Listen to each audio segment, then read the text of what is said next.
Саламатсыздар ма, құрметті оқырмандар? Сіздермен бірге математика пәнінің оқытушысы Алсейітов Амангелді Гумарович. Бүгінгі сабақта есептеудің оңай жолы айдармен берілетін есептердің бірігін талдайтын боламыз. 800 бен 583 сандарының айырмасы неге тең? Есептеңіз. 800 минус 583 айырманың мәні неге тең?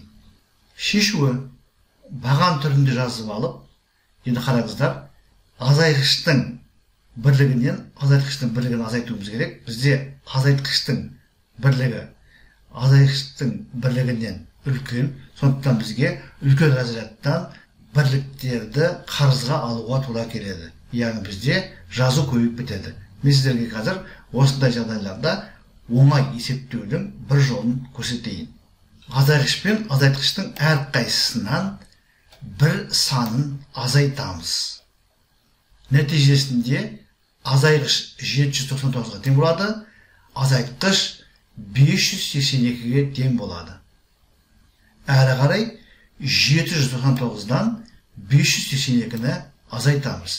Шын мәнінде ештеңе өзгерген жоқ. Біз азайтқыш пен азайтқыштың әрқайсысын бірге кеміттік.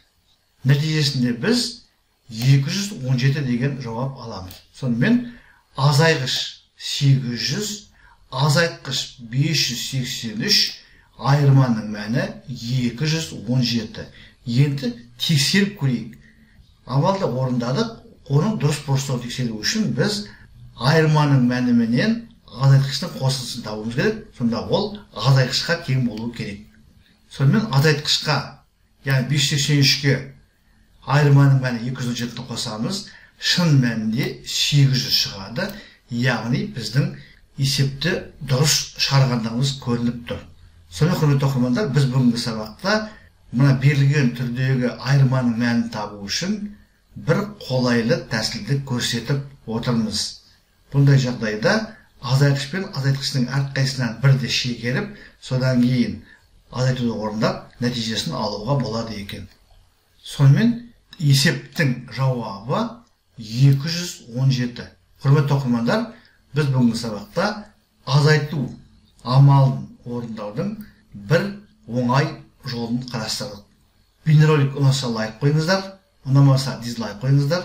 Каналға жазылмаған оқырмандар болса, каналға жазылыңыздар. Мен бұдан әріде математика мен математикалық сауаттылықтың есептерін талдап, каналға жүктеп отыратын боламын. Зейін қойып тыңдағандарыңыз үшін көп рахмет. Келесі кездескенше.